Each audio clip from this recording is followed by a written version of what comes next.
Hello friends, now let's move forward to unit number 4, that is stress management. Okay, what is the meaning of stress? Stress નો મતલબ શું થાય? આપણા મનમાં જે ચિંતા, આપણા મનમાં જે તણાવ, આપણા મનમાં જે આવતા પ્રોબ્લેમ્સ, એવી સિચ્યુએશન જેના લીધે આપણને પ્રેશર આવી જાય છે. That is what કે આપણે કહી શકીએ કે આપણે રોજબરોજની લાઈફમાં આપણે સવારે ઉઠીએ ત્યાંથી રાતના સૂઈએ ત્યાં સુધી સ્ટ્રેસ પૂરા દિવસમાં ઘણા બધા ટાઈપના સ્ટ્રેસ આપણા માઇન્ડમાં આવતા હોય છે. ઘણા ટાઈપની એવી સિચ્યુએશન થતી હોય છે કે જેમાં આપણે અંડર સ્ટ્રેસ આવી જઈએ છે. Okay, the meaning of stress.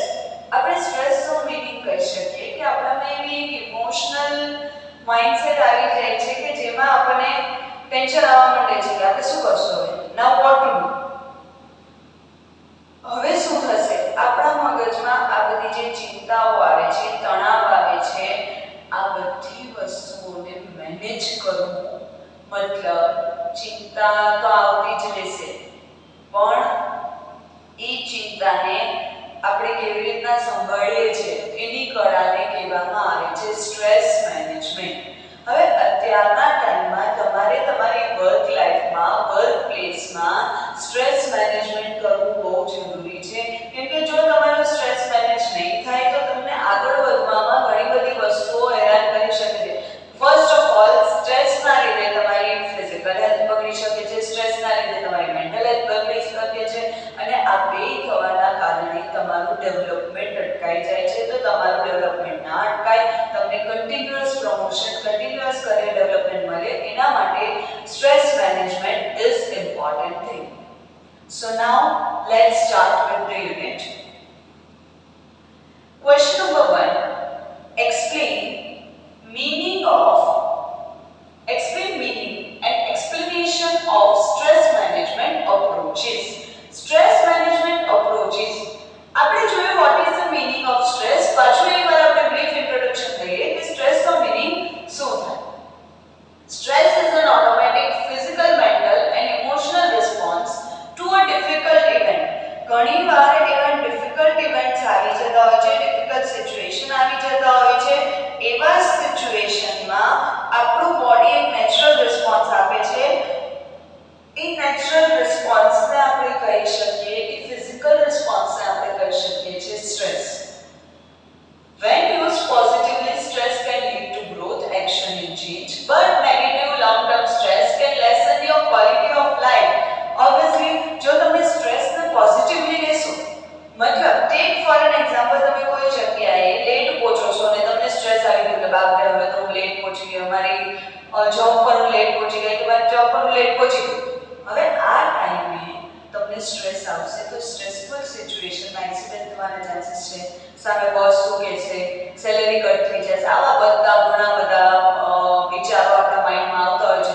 પણ એ વિચારોને એ ટાઈમે આપણે જો નેગેટિવલી લઈએ તો નેગેટિવ સિચ્યુએશન ક્રિએટ થશે. એક્સિડન્ટ થઈ શકે છે, બોસ ખીજાય એવા ચાન્સીસ રહી શકે છે, સામે સેલેરી કટ થવાના. નેગેટિવલી લેશો તો નેગેટિવ વસ્તુ થશે. But if you will take it positively, આજે હું લેટ છું તો ઇટ્સ ઓલરાઈટ. હા, આજે મારી સિચ્યુએશન રોંગ હતી ને હું લેટ થઈ ગઈ છું.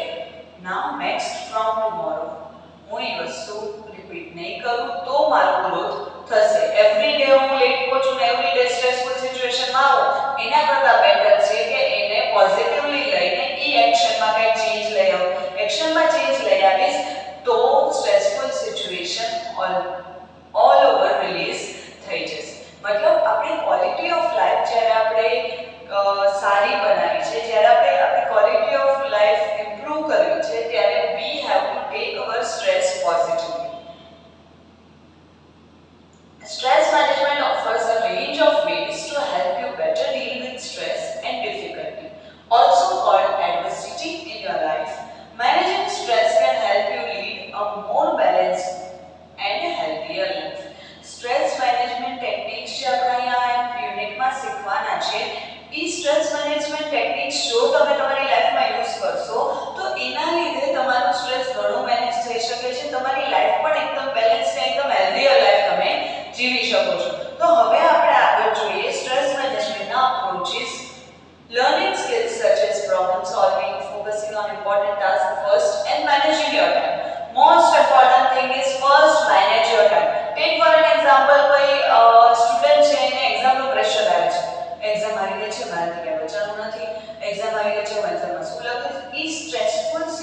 સિચ્યુએશનમાં શું થાય છે કે સ્ટુડન્ટ્સ સ્ટ્રેસફુલ સિચ્યુએશનમાં આગળ બીજું કોઈ કામ કરી શકતા નથી. એની બદલે બેટર કે એ સ્ટુડન્ટ્સે પહેલેથી ટાઈમ મેનેજ કરેલો હોત કે એની ડેડલાઇન્સ મુજબ એને જો કામ કરેલું હોત, સિલેબસ કમ્પ્લીટ કરી લીધો હોત તો ક્યારેય એને આ સ્ટ્રેસ આવવાના ચાન્સીસ રહે નહીં. મતલબ પહેલા એવી તમારે problem solving skill, focusing your important task, મતલબ પ્રાયોરિટીઝ આપો તમારા ટાસ્કને. જો પ્રાયોરિટીઝ આપશો ને તો ક્યારેય સ્ટ્રેસ આવશે નહીં, કેમ કે ટાઈમલી બધા કામ જો મેનેજ થતા હોય તો સ્ટ્રેસ આવવાના ચાન્સીસ રહેવાના જ નથી. Improving your ability to cope with difficult events that happen in life. હવે આપણી લાઈફમાં ઘણા બધા ડિફિકલ્ટ ઇવેન્ટ્સ થતા હોય, જે ઇવેન્ટ્સને આપણે પ્રોપરલી મેનેજ કરશું તો ક્યારેય વાંધો આવશે નહીં.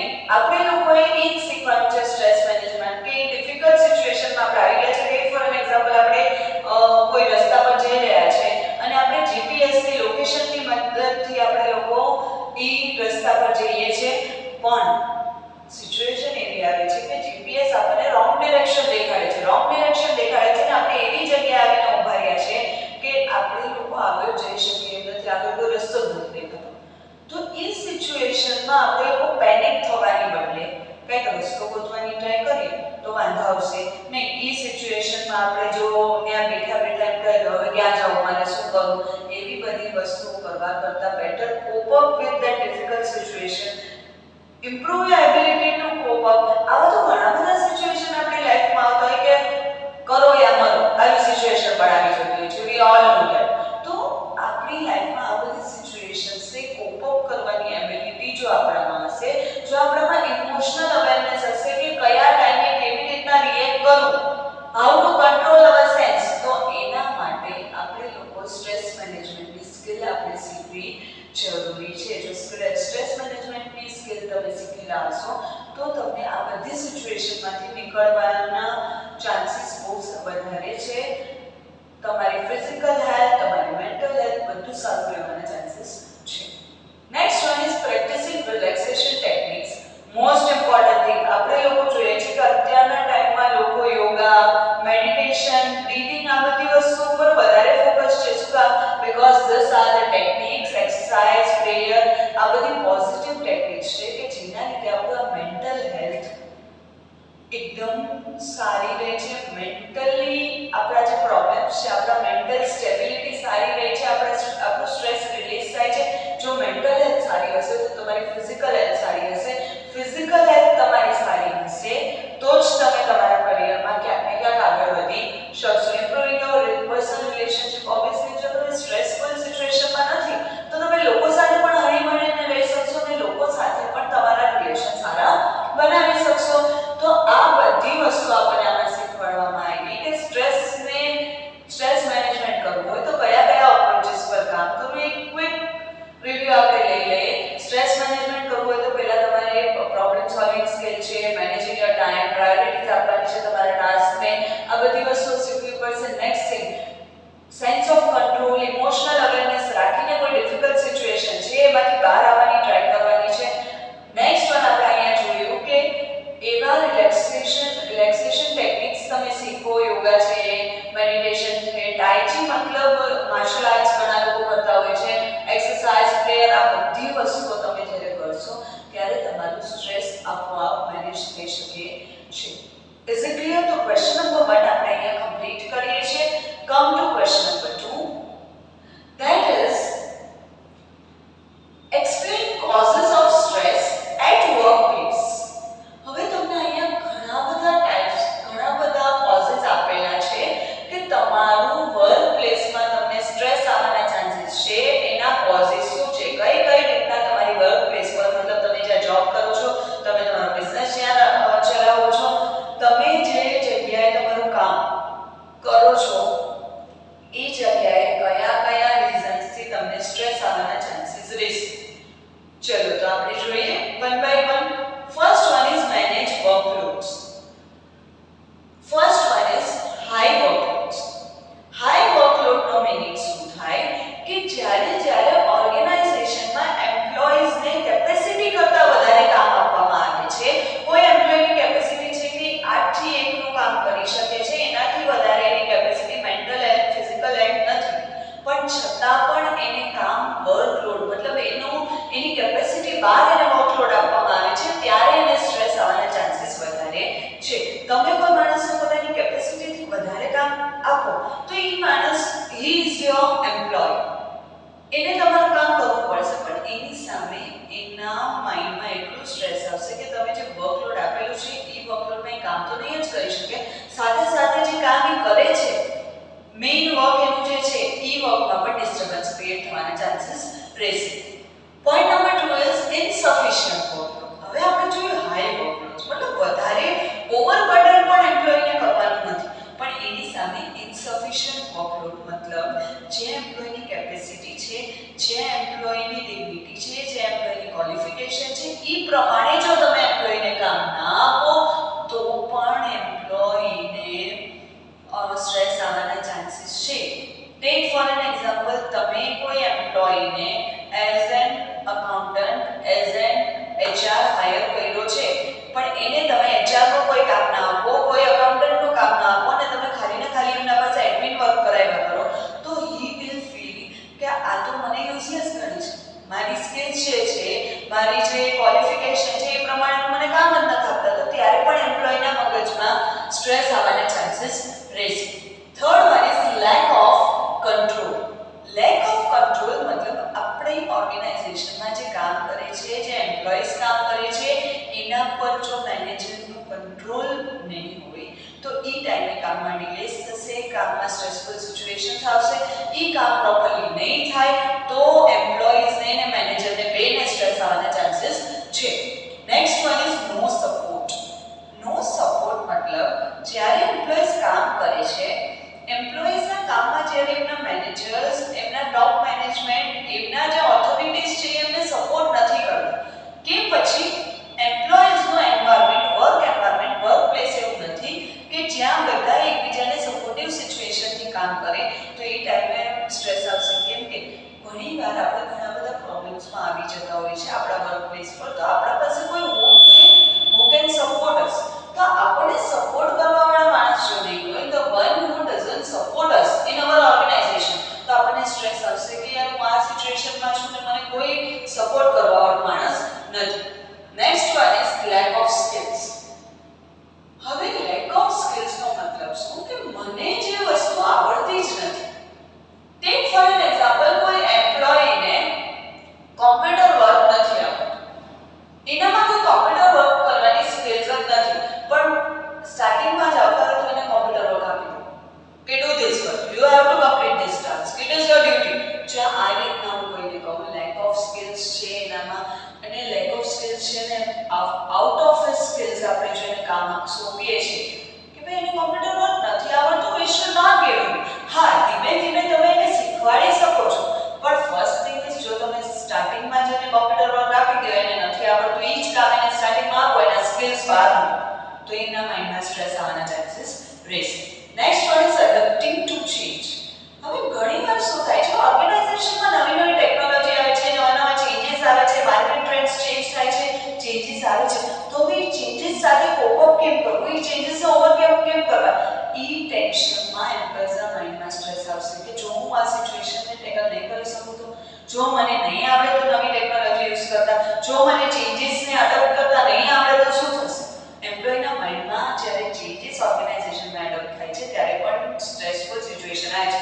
ટેક ફોર એન એક્ઝામ્પલ, આપણી ઓર્ગેનાઇઝેશન નવું સોફ્ટવેર લઈ આવ્યા, નવી ERP જનરેટ કરે છે કે જેમાં એમ્પ્લોઈઝના બધા ડેટા એડ કરવાના છે, એમ્પ્લોઈઝની અટેન્ડન્સ, એમ્પ્લોયની સેલેરી, એમ્પ્લોયના પ્રોફાઇલ. હવે આ સિચ્યુએશન એવી છે કે એમ્પ્લોઈઝને આ નવું સોફ્ટવેર યુઝ કરતા નથી આવડતું, તો એ ટાઈમે એમના માઇન્ડમાં સ્ટ્રેસફુલ સિચ્યુએશન આવશે. કેમ કે આપણને જે વસ્તુ આવડતી નથી ને એ વસ્તુ કરવા માટે આપણા મગજમાં સ્ટ્રેસ આવશે. Next one is job security wise. હવે ટેક ફોર એન એક્ઝામ્પલ, જો ગવર્મેન્ટ જોબ છે તો સિક્યોરિટી તો હોવાની જ છે, મતલબ ત્યાં તમને કોઈ કાઢી નહીં શકે. But when it is your private job, ત્યારે એમ્પ્લોયીને પોતાના પે સ્કેલ મતલબ એમની સેલેરીનું સ્ટ્રેસ હોવાના ચાન્સીસ છે કે સેલેરી ઇન્ક્રીમેન્ટ મળશે, કાં તો જે સેલેરી છે એ સેલેરી કન્ટિન્યુ રહેશે કે નહીં, કાં તો જોબ સિક્યોરિટી ઇઝ વોટ કે મને 1 યરનો બોન્ડ છે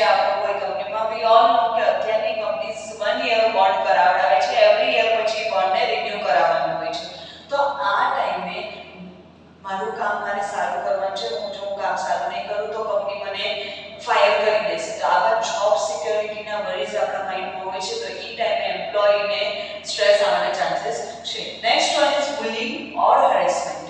મતલબ ઘણી ઓર્ગેનાઇઝેશન એવી હોય છે, બુલિંગ ઓર હેરેસમેન્ટ મતલબ આપણે કહી શકીએ ગુંડાગર્દી કરવી અને સામેવાળા માણસને હેરાન કરવું. ઘણી ઓર્ગેનાઇઝેશન એવી હોય છે કે જ્યાં એમ્પ્લોઈઝ એના ટોપ મેનેજમેન્ટથી એટલા ડરતા હોય છે કે ટોપ મેનેજમેન્ટ એટલું સ્ટ્રિક્ટ હોય છે, એમ્પ્લોઈઝને એટલું બુલિંગ કરે છે કે એના લીધે એમ્પ્લોય પોતાનું કામ પ્રોપરલી કરી શકતા નથી ને બીકમાં એમ્પ્લોયની મેન્ટલ હેલ્થ અને ફિઝિકલ હેલ્થ ખરાબ થાય છે. તો ધેટ ઇઝ વોટ કે જે ઓર્ગેનાઇઝેશનમાં બુલિંગ એન્ડ હેરેસમેન્ટની સિચ્યુએશન છે ઈ ઓર્ગેનાઇઝેશનમાં એમ્પ્લોઈઝ હંમેશા સ્ટ્રેસમાં જ રહેશે. Next one is weak or ineffective management. Weak or ineffective management મતલબ જ્યારે મેનેજર્સ એન્ડ લીડર્સ છે, એમ્પ્લોઈઝના મેનેજર્સ એન્ડ લીડર્સ છે, જે ટીમ કોઓર્ડિનેટર્સ છે, આ લોકોનું મેનેજમેન્ટ જો પ્રોપર નથી, મતલબ એ લોકો પ્રોપર કોમ્યુનિકેશન કરતા નથી, પ્રોપર મેસેजेस પાસ કરતા નથી, પ્રોપર ડેડલાઇન્સ પાસ નથી કરતા. Take for an example, manager એમ કહે છે કે આજના દિવસમાં કામ પૂરું કરવાનું છે, આજના દિવસમાં કામ પૂરું કરવાનું છે, તો એમ્પ્લોઈઝના મગજમાં ઘણી બધી સિચ્યુએશન આવશે કે આજના દિવસમાં મતલબ કેટલા ટાઈમ, ક્યારે કરવાનું છે, ક્યારે કમ્પ્લીટ કરીને આપવાનું છે, શું કામ કમ્પ્લીટ કરીને આપવાનું છે. Because employees are having multiple type of works. તો મલ્ટિપલ ટાઈપ ઓફ વર્ક એમાં એને પ્રોપર મેસેજ જો પાસ નથી થતો, પ્રોપર મેનેજમેન્ટ નથી થતું to top to middle to bottom level management. તો આ ત્રણ ટાઈપના મેનેજમેન્ટમાં જો પ્રોપર કન્વર્સેશન નથી, જો પ્રોપર કોમ્યુનિકેશન નથી, પ્રોપર મેનેજમેન્ટ નથી, તો એ ટાઈમે એમ્પ્લોઈઝના માઇન્ડમાં સ્ટ્રેસ આવવાના ચાન્સીસ છે. Because employees are not having any type of authority. કોઈ ટાઈપની ઓથોરિટી એમ્પ્લોઈઝ પાસે હોતી નથી કે એ કામ પોતાની રીતના કરી શકે. એ ટાઈમે એ સિચ્યુએશનમાં એમ્પ્લોયના માઇન્ડમાં સ્ટ્રેસ આવવાના ચાન્સીસ છે. Next one is over management. Over management મતલબ કેવું કે વીક મેનેજમેન્ટ તો ન જોવું જોઈએ, પણ ઓવર મેનેજમેન્ટ પણ ન હોવું જોઈએ. દરેક કામમાં એટલા સ્ટ્રિક્ટ રૂલ્સ, દરેક કામમાં નાની વસ્તુમાં એટલા સ્ટ્રિક્ટ મેનેજમેન્ટ રૂલ્સ, એટલા સ્ટ્રિક્ટ પ્રોટોકોલ્સ, એટલી સ્ટ્રિક્ટ પોલિસીઝ. જો આવું ઓવર મેનેજમેન્ટ હોય તો પણ એમ્પ્લોયના માઇન્ડમાં સ્ટ્રેસફુલ સિચ્યુએશન આવશે, કેમ કે હંમેશા એમ્પ્લોયી પોલિસીની અંડર કામ કરવામાં રહેવા માટે પોતાનું એક્ચ્યુઅલ જે વર્ક છે એ વર્કમાં ક્યાંક ને ક્યાંક પ્રોબ્લેમ ક્રિએટ થઈ જાય છે. Next one is multiple reporting line. Multiple reporting lines મતલબ આપણે લોકો એઝ એન એમ્પ્લોયી આપણે કોઈ એક ઓથોરિટીને આન્સર નથી આપવાનો, કોઈ એક ઓથોરિટીને કામ નથી આપવું દેખાડવાનું. આપણી પાસે ઘણા બધા રિપોર્ટિંગ લાઇન્સ છે. વી ઓલ નો, ઘણી તમને સમજાવું છું, the three levels of management આપણે બિઝનેસ કોમ્યુનિકેશનમાં OCM માં ભણી ચૂક્યા છે. Top level, middle level and bottom level. હવે જ્યારે આ ટોપ, મિડલ એન્ડ બોટમ લેવલનું મેનેજમેન્ટનું બાયફર્કેશન છે, ત્યારે રિપોર્ટિંગ લાઇન્સ મતલબ ટેક ફોર એન એક્ઝામ્પલ, કોઈ સેલ્સ એમ્પ્લોયી છે, મતલબ સેલ્સમેન કોઈ છે, તો સેલ્સમેનને એનું રિપોર્ટિંગ સેલ્સ મેનેજરને પણ આપવાનું છે, આસિસ્ટન્ટ સેલ્સ મેનેજરને પણ આપવાનું, જનરલ મેનેજરને પણ આપવાનું. પછી એ રિપોર્ટિંગ એટ લાસ્ટ એમને ટોપ મેનેજમેન્ટ, ટોપ લેવલ ઉપર જે CEO છે એને પણ આપવાનું. જો આટલી રિપોર્ટિંગ લાઇન્સ હોય તો એમ્પ્લોયી સ્ટ્રેસફુલ સિચ્યુએશનમાં આવી જશે, કેમ કે એક તો ડિલે થાય કામના, કેમ કે બધા લોકોને એકવાર મારે રિપોર્ટિંગ કરવાનું, બધા લોકોનું કામ બધા લોકો ટાઈમે જવાબ આપે ન આપે એ સિચ્યુએશન. બીજી વસ્તુ, બધાના માઇન્ડસેટ અલગ હોય, બધા અલગ રીતના તમને ફીડબેક્સ આપશે. તો આ ટાઈમે જ્યારે મલ્ટિપલ રિપોર્ટિંગ લાઇન્સની વાત છે ત્યારે એમ્પ્લોઈઝના માઇન્ડમાં બહુ સ્ટ્રેસ આવવાના ચાન્સીસ છે. Next one is lack of communication. Most important thing, આપણે ઓવરઓલ ઇન્ટરપર્સનલ સ્કિલ્સ જોઈએ છે તો આપણને ખબર પડે છે કે communication is most important thing. Communication foundation છે કોઈ પણ જગ્યાએ. તો કોમ્યુનિકેશન જો પ્રોપર નહીં હોય, if there is lack of communication between managers and employees, managers employees સાથે પ્રોપર વાત નથી કરતા, એમ્પ્લોઈઝ મેનેજર્સને પોતાના આઈડિયા શેર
બેસી ન શકે, ચેર્સ તૂટેલી હોય, ટેબલ્સ તૂટેલા હોય, વોશરૂમ જગ્યા બરાબર ન હોય, ક્લીનલીનેસ ના હોય, પ્રોપર કેન્ટીન એરિયા નથી, પ્રોપર વર્ક એરિયા નથી, તો આ સિચ્યુએશનમાં એમ્પ્લોયી પ્રોપરલી કામ કરી શકતા નથી, બીકોઝ આવા સિચ્યુએશનમાં નેગેટિવિટી જ આવશે.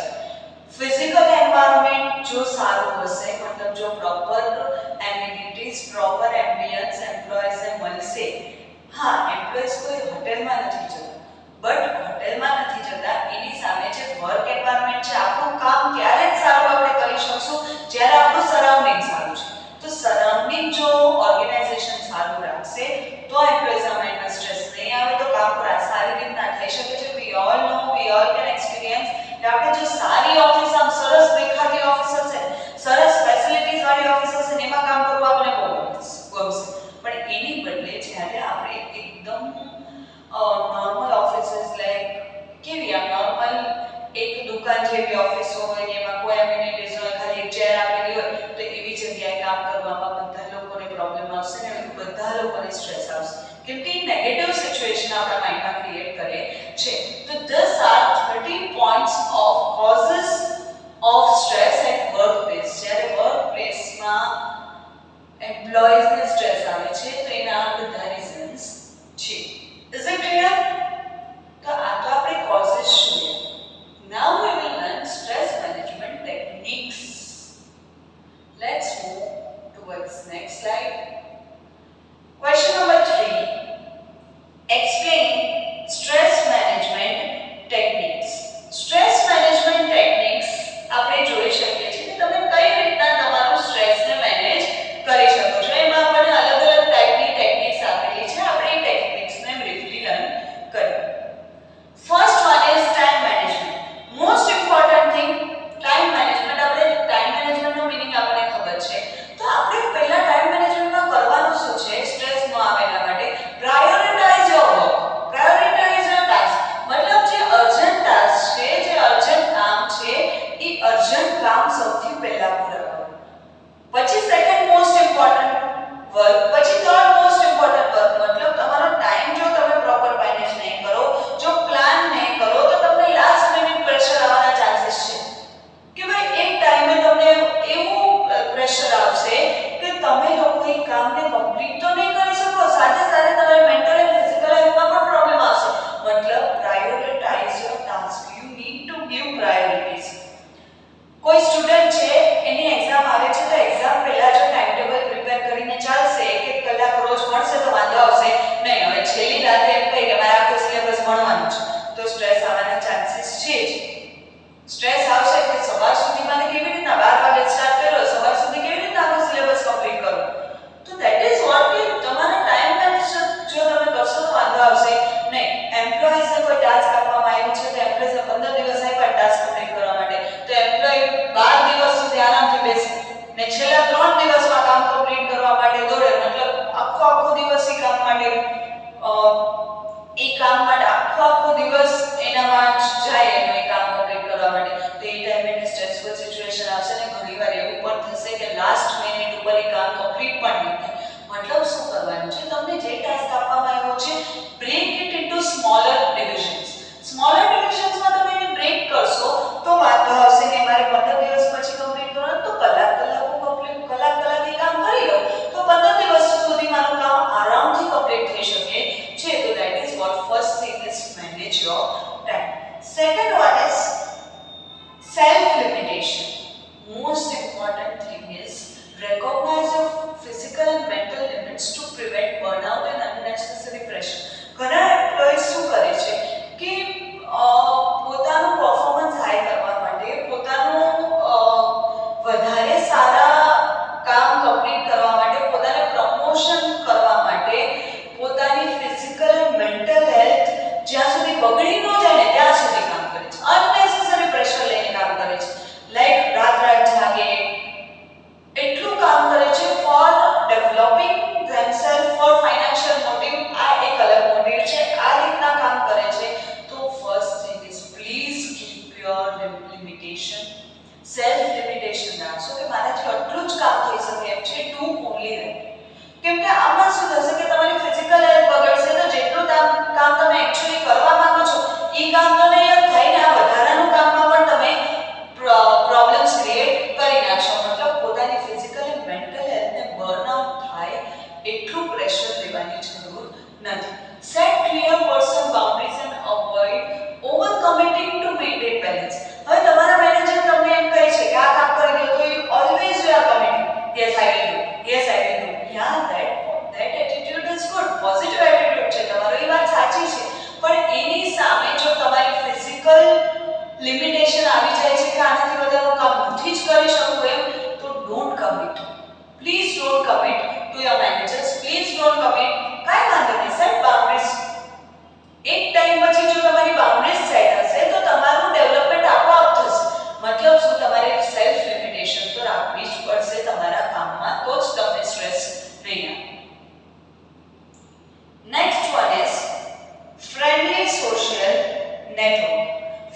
જઈને આપણા ફ્રેન્ડ્સને કહીએ છીએ.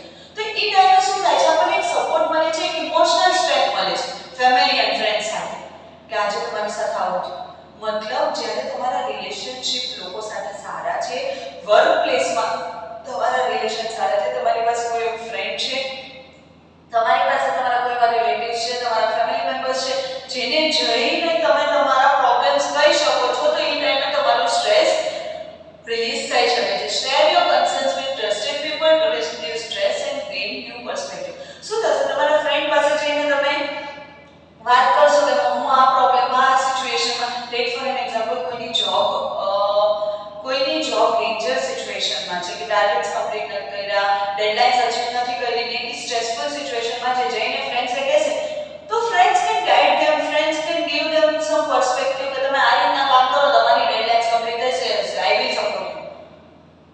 તમારા ફેમિલી મેમ્બર્સ એમ કે ચલો અમે તમને સપોર્ટ કરીએ. તો જ્યારે આપણને આ સપોર્ટ મળે છે ત્યારે આપણે લોકો આપણા કામને પ્રોપરલી કમ્પ્લીટ કરી શકીએ છીએ અને સ્ટ્રેસફુલ સિચ્યુએશનમાંથી બહાર આવી શકીએ છીએ. મતલબ શું છે, તમારું જો સોશિયલ નેટવર્ક સારું હશે, જો તમારા ફ્રેન્ડ્સ, તમારા રિલેશનશિપ, તમારા સપોર્ટ સિસ્ટમ સારું હશે ને, તો તમારું સ્ટ્રેસ રિલીઝ થવાના ચાન્સીસ છે. મતલબ maintain good relationship with people. આપણે યુનિટ નંબર 3 માં પણ શીખ્યા કે સારા રિલેશનશિપના લીધે તમે કેટલું આગળ વધી શકો છો. Point number 4 is reduce noise. Reduce noise. હવે જો આપણે લોકો જોઈએ છે, હવે આપણે અત્યાર સુધી જોયેલી બધી સિચ્યુએશન આપણે વર્ક પ્લેસને એવી રીતના જોઈ છે. હવે point number 4 is reduce noise. હવે ઘણીવાર શું થાય છે, આપણે એટલું સ્ટ્રેસફુલ સિચ્યુએશનમાં આવી જઈએ છીએ તો આપણને શું જોઈએ છે કે આપણે ફોન પણ મૂકી દઈએ, ટીવી પણ નથી જોવું, કોઈ જગ્યાએ રહેવું નથી, એકલા જઈને ક્યાંક બેસી જાય, મેન્ટલ ક્લેરિટી. કહી છે ને ઘણા લોકો કે હિમાલય પર વયું જાવ, ગિરનાર પર વયું જાવ, આ બધી હસવાની વાતો છે, but we all no being a human nature ઘણીવાર આપણે એટલા જ ડિસ્ટ્રેક્ટ થઈ જઈએ છીએ આપણા કામથી, આપણા એટલા સ્ટ્રેસફુલ સિચ્યુએશનમાં આવી જાય ને, એ ટાઈમે આપણને શું જોતું હોય છે, એક મેન્ટલ ક્લેરિટી. મતલબ આપણે શું કહે છે, આપણે જઈને એક રૂમમાં શાંતિથી બેસી જઈએ છીએ, શાંતિથી બેસી. જો તમે આ વસ્તુ ના કરતા હોય તો ડુ ધીસ વર્ક. તમે જ્યારે સ્ટ્રેસમાં હોય ત્યારે એકલા જઈને ક્યાંક બેસી જાઓ આરામથી એન્ડ થિંક અબાઉટ યોરસેલ્ફ. તમને ક્લેરિટી મળશે કે તમારે આ પ્રોબ્લેમનું સોલ્યુશન કઈ રીતના લઈ આવવું. તમે એકદમ શાંત જગ્યા ઉપર, એકદમ રિલેક્સિંગ જગ્યા ઉપર જઈને બેસશો ને, તો તમને ઘણા બધા પ્રોબ્લેમ્સના સોલ્યુશન મળશે. તમને તમારી જે પ્રોબ્લેમમાં તમે પડી ગયા છો એ પ્રોબ્લેમમાંથી બહાર નીકળવાની ઘણા બધા ટાઈપના સપોર્ટ મળશે, ઘણા બધા ટાઈપના વિચાર આવશે ને, આ વિચારમાં તમે જે તમારી પેનિક સિચ્યુએશન છે ને, એ સિચ્યુએશનમાંથી બહાર આવી ને તમે કંઈક રસ્તો ગોતી શકો છો. તો 5 મિનિટ ખાલી તમે આ ટેકનિકમાં કામ કરશો ને, તો પણ તમારા માટે સ્ટ્રેસ મેનેજ કરવાના ચાન્સીસ બહુ વધારે છે. Is it clear? Next point is point number 5. Healthy diet. Most important thing nowadays we all are out of our healthy diet. આપણે કોઈ healthy diet કરતા જ નથી because we all are into junk food. Junk food આપણે એટલું લઈએ છીએ કે સામે એ જંક ફૂડના લીધે આપણી ફિઝિકલ એન્ડ મેન્ટલ હેલ્થમાં બહુ પ્રોબ્લેમ્સ આવવાના ચાન્સીસ છે ને, સ્ટ્રેસફુલ સિચ્યુએશન આવવાના ચાન્સીસ છે. તો એના માટે what should we do, which technique we should be used. એમાં point number 5 is healthy diet. પહેલા તો હેલ્ધી ડાયટ લો, ન્યુટ્રિયન્ટ્સ વાળા ફૂડ લો, ફ્રૂટ્સ ખાઓ, you can go with vegetables, good vegetables, સારું ઘરનું ખાવ. એટલીસ્ટ તમે ઘરનું ખાશો ને તોય વાંધો આવશે નહીં. Reduce intake of caffeine. Caffeine મતલબ ઘણા લોકોને કોફીનું આમ એક એડિક્શન, કોફી છે, ચોકલેટ્સ છે, આનું એડિક્શન હોય. તમે જ્યારે કોફી કન્ઝ્યુમ કરો છો, કેફીન કન્ઝ્યુમ કરો છો, ત્યારે તમારું ફિઝિકલ જે મેન્ટલ માઇન્ડસેટ છે ને તમારું, એ સ્ટેબલ રહેવાના ચાન્સીસ નથી. તમારું માઇન્ડસેટ એવું થઈ જાય છે કે જ્યાં સુધી તમે કેફીન લેતા નથી ને, ત્યાં સુધી તમે કોઈ સિચ્યુએશનમાં શાંતિપૂર્વક રહી નહીં શકો. Sugar intake. અત્યારના ટાઈમમાં we all know people are gym enthusiast and diet enthusiast. તો અત્યારે લોકો શુગર ઇન્ટેક ઓછું કરે છે. શુગર ઇન્ટેક કરવાનું બંધ પણ કરી દે છે, પણ બંધ કરવાની જરૂર નથી. Balance your sugar intake. Next one is processed foods to લો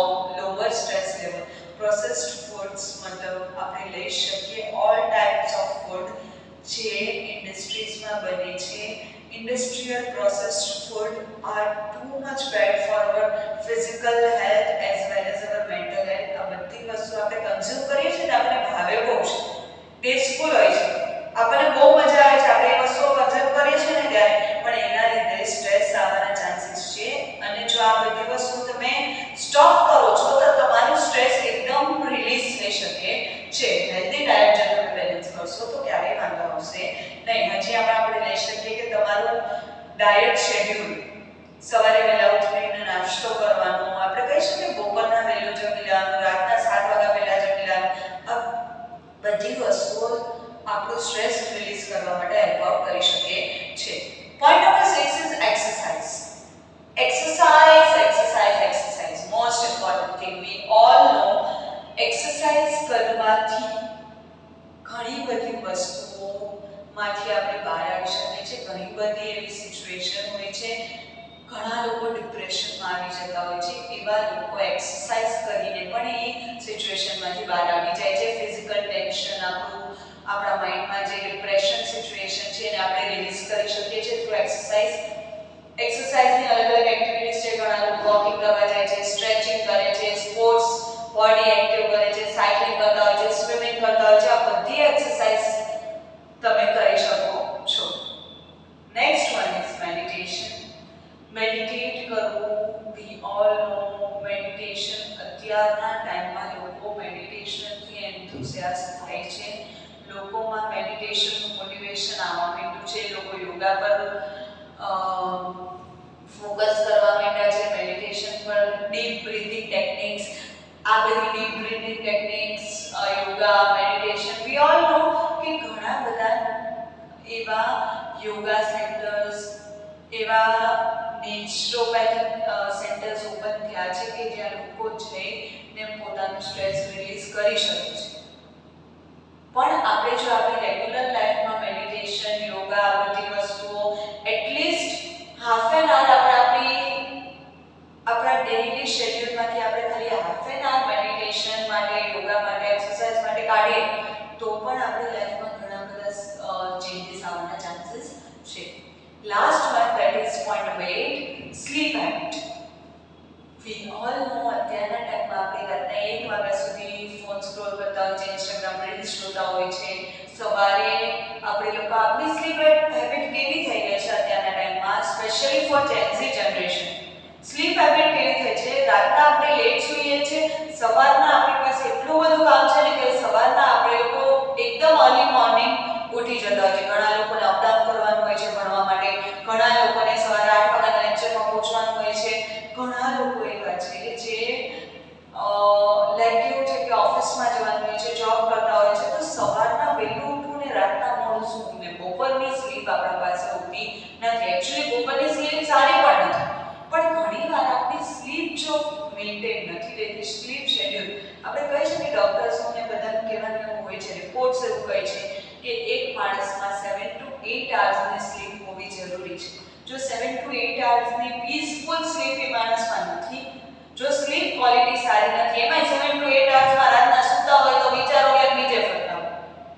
જો આવું થાય છે, જો સ્લીપ હેબિટ સારી નથી તો સ્ટ્રેસ આવવાના ચાન્સીસ છે. મતલબ ક્રિએટ પીસફુલ સ્લીપ એન્વાયરમેન્ટ. તમારી સ્લીપ સારી થાય, સ્લીપ હેબિટ સારી થાય, ભલે કોઈ બી કામ હોય, રાતના વહેલા સૂવાનું ટ્રાય કરવાનું સ્ટાર્ટ કરવું જરૂરી છે.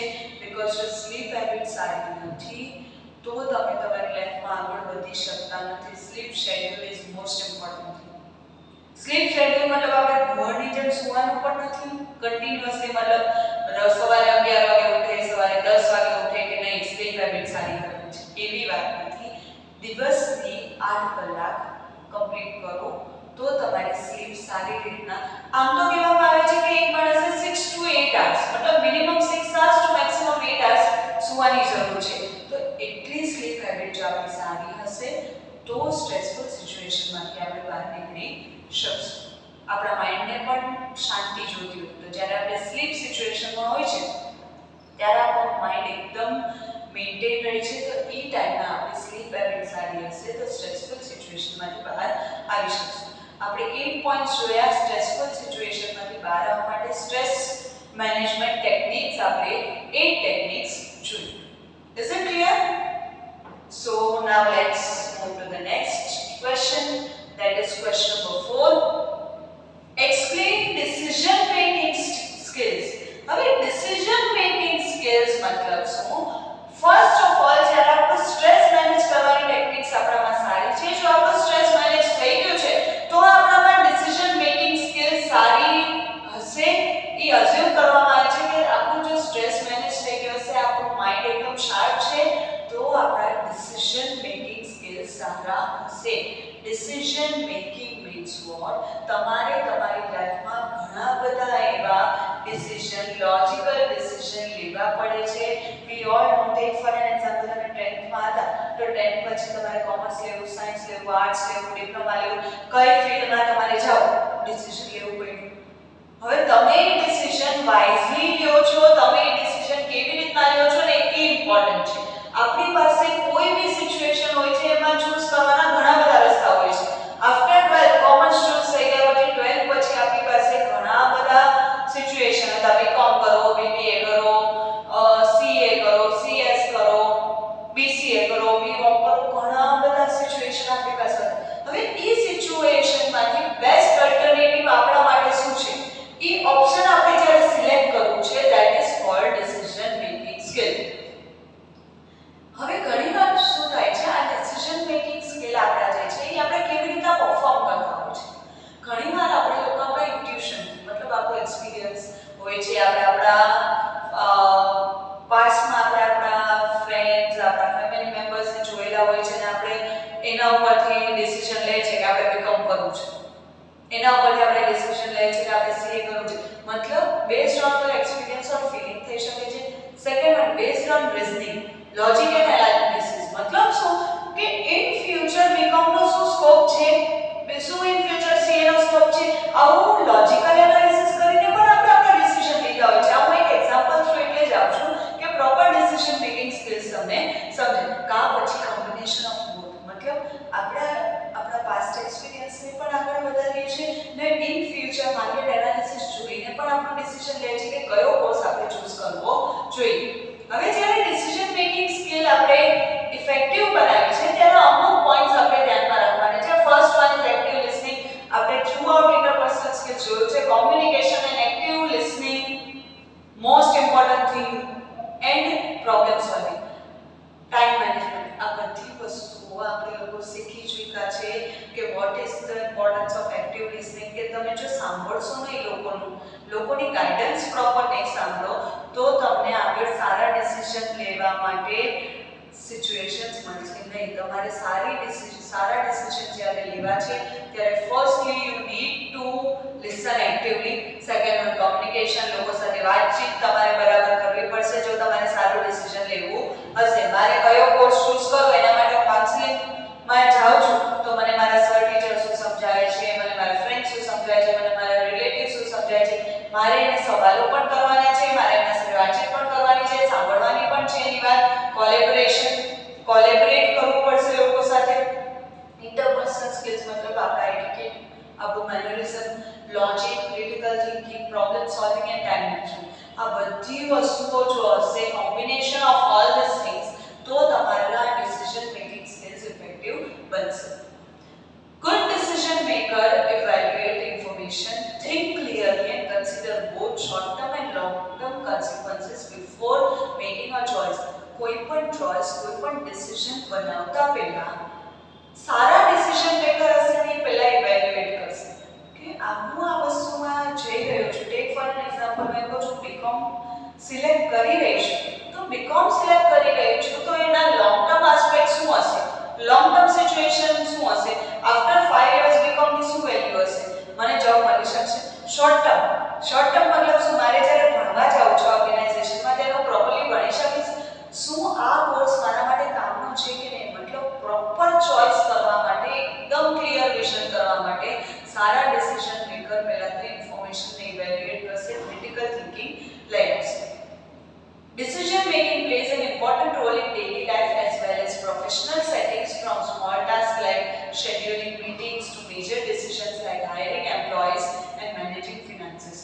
જો ડિસિઝન મેકિંગ સ્કિલ એવી છે જ્યારે તમારા વર્ક પ્લેસ પર તમે જાઓ છો તો ડેઈલી લાઈફમાં તમારે શું કામ કરવાનું, કેવું કામ કરવાનું, નાના મોટા ડિસિઝન્સ તમારે લેવા પડશે. મીટિંગ ક્યારે શેડ્યુલ કરવી, કયા એમ્પ્લોઈઝને હાયર કરવા, ફાઇનાન્સીસ તમારે કઈ રીતના મેનેજ કરવા, બધી personal life as well as professional લાઈફમાં તમારે ડિસિઝન મેકિંગ સ્કિલ્સને ઇમ્પ્રૂવ કરવા જરૂરી છે. જો ડિસિઝન મેકિંગ સ્કિલ્સ તમારા ઇમ્પ્રૂવ થયેલા હશે, જો ઇફેક્ટિવ ડિસિઝન મેકિંગ સ્કિલ્સ તમારામાં છે તો તમે તમારી લાઈફમાં ઘણા બધા પ્રોબ્લેમ્સ આવતા દેખાતા એ પ્રોબ્લેમ્સને સ્ટોપ કરી શકો છો. Is it clear? So let's learn how to improve decision making skills. Decision making abilities તમારી કઈ રીતના ઇમ્પ્રૂવ થઈ શકે છે. Point number 1 is set time limit.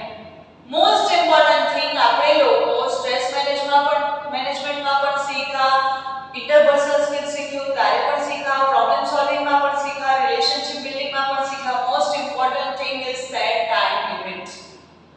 Time limit set કરવી જરૂરી છે. Prioritize your task and clear deadlines. Maintain a goal oriented mindset.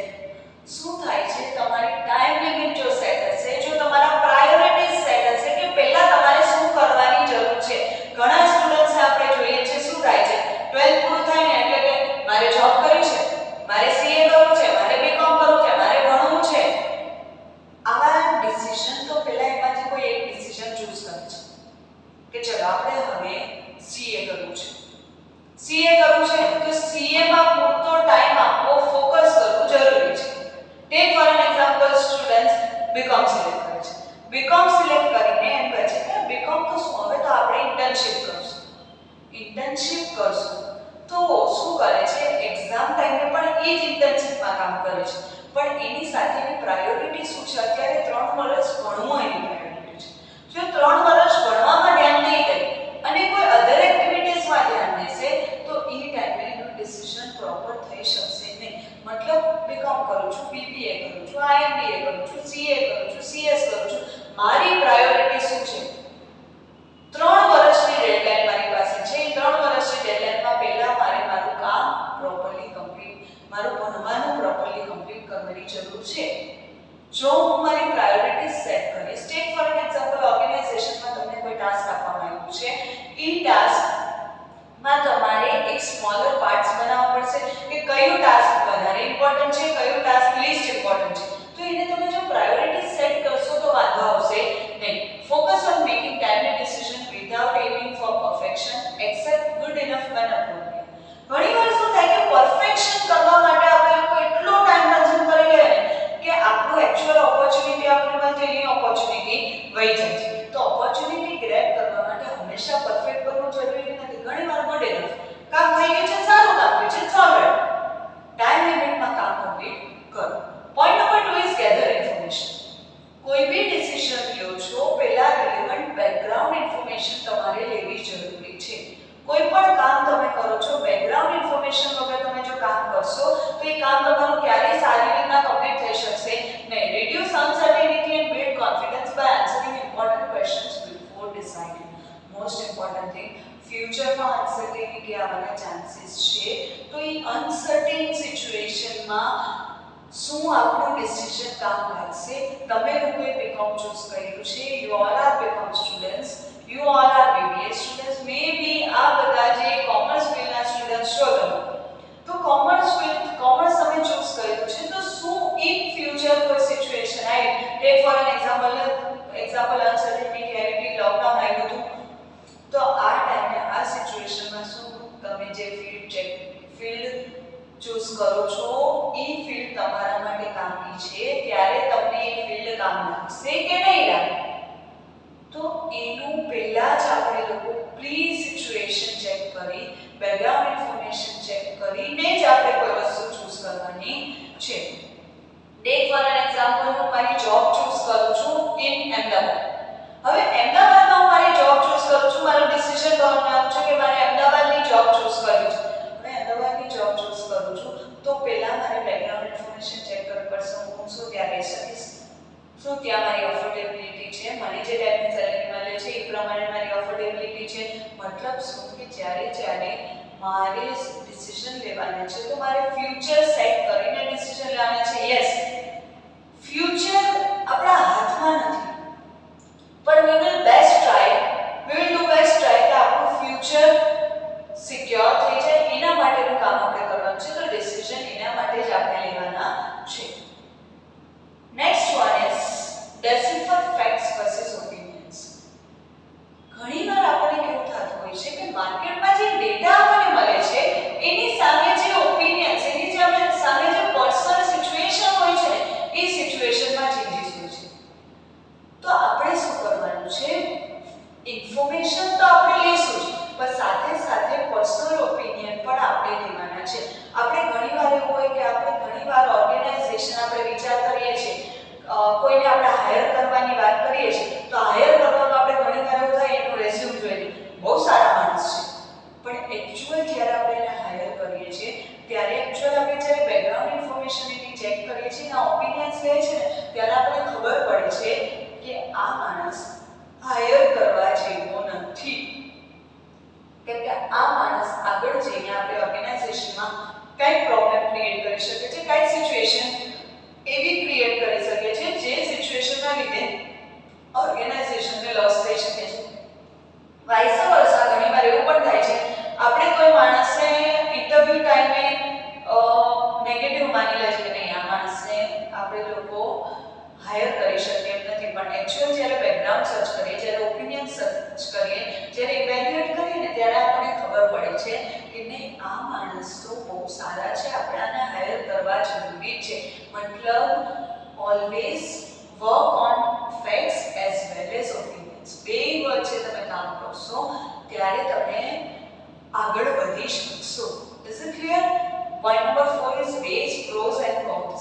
Pros and cons મતલબ આપણે કહી શકીએ advantages and disadvantages. Advantages and disadvantages analyse કરવા બહુ જરૂરી છે કે તમારો ગોલ શું છે, તમે જે કામ કરી રહ્યા છો એમાં પીપલ પર શું ઇમ્પેક્ટ આવશે, એના રિઝલ્ટ શું આવશે એ તમારે ચેક કરવા જરૂરી છે. કોઈ બી ટેક ફોર એક્ઝામ્પલ તમે લોકો કોઈ બી કોર્સ ચૂઝ કરો છો, બીકોમ ચૂઝ કરો છો તો બીકોમના એડવાન્ટેजेस પણ હશે અને ડિસએડવાન્ટેजेस પણ હશે. તો તમારે ડિસિઝન લેતા પહેલા ચેક કરવું પડશે કે what are the advantages and what are the disadvantages. આગળ જઈને મને એડવાન્ટેજ શું મળી શકે છે ને ડિસએડવાન્ટેजेसની લિમિટ શું છે. તો કોઈ પણ ડિસિઝન લેતા પહેલા you have to check the pros and cons. Next one, point number 5 is focus on the desired outcome. મારું આઉટકમ મતલબ મારો ગોલ શું છે મારે પહેલા ડિસાઈડ કરવો પડશે, પછી મારામાં ડિસિઝન મેકિંગ સ્કિલ્સ આગળ વધારવાની છે. ગોલ શું છે? મારે 3 years પછી સપોઝ ગવર્નમેન્ટ જોબ માટે અપ્લાય કરવું છે. That is my goal. તો મારે શું કરવાનું છે? મારે સોલ્યુશન પર કામ કરવાનું છે. તો કોઈ એવો કોર્સ ચૂઝ કરું કે જેમાં મારે વધારે ભણવું ના પડે પણ મારે પૂરેપૂરો ફોકસ મારી ગવર્નમેન્ટ જોબ ઉપર લઈ આવશે. મતલબ act quickly to achieve the best possible result and move forward efficiently. મતલબ શું છે કે મારો ગોલ જે હોય ગોલ માટે મારે કામ કરવું છે. મારો ટાર્ગેટ છે કે ફ્યુચર 5 યર્સમાં મારું પ્રમોશન કરીને મારે મેનેજર સુધીની જોબ જોઈએ છે. તો મારે એ રીતના કામ કરવું પડશે. મારે એ રીતના કોન્સન્ટ્રેટ કરીને મારે કામ કરવું પડશે. એવી રીતના મારો ટાઈમ મેનેજ કરવો પડશે. એવી રીતના મારા કામને એફિશિયન્ટલી પ્રોડક્ટિવિટીથી મારે કામ કરવું પડશે કે હું મારા ડિઝાયર્ડ આઉટકમ સુધી પહોંચી શકું. Next one, point number 6 is trust your inner voice. જો ઘણીવાર કેવું હોય કે ઘણીવાર આપણે કહીએ કે આપણે બધાનું સાંભળ્યું પણ આપણા મનનું ન સાંભળીએ. આપણું મન એમ કહેતું હોય ને કે આ વસ્તુ કરાય, આપણું સબકોન્શિયસ માઇન્ડ જો આપણને ગાઈડ કરતું હોય ને ડુ ધીસ વર્ક, તો ડુ ધીસ વર્ક જો આપણું સબકોન્શિયસ માઇન્ડ આપણને કહે છે ને, આપણું ઇન્ટ્યુશન આપણને કહે છે ને, તો ડુ ઇટ. આના તમારા ડિસિઝન સારા થવાના ચાન્સીસ ઘણા બધા થશે. जब आप आपके दिल की सुनते हो तो मैं किसी की नहीं सुनता, मैं अपने दिल की सुनता हूँ. आपने સાંભળ્યું છે ને? તો જ્યારે દિલથી તમે સાંભળો છો, તમારા સબકોન્શિયસ માઇન્ડથી સાંભળો છો ત્યારે તમારું ઓવરથિંકિંગ પણ અવોઇડ થઈ જાય છે. ઘણીવાર કેવી હોય સિચ્યુએશન કે આપણે લોકો ઓવરથિંક કરતા કે યાર આ કામ કરશું તો આમ થશે, આપણે આમ કરશું તો આમ થશે, પેરેન્ટ્સને આમ થશે, હવે મારે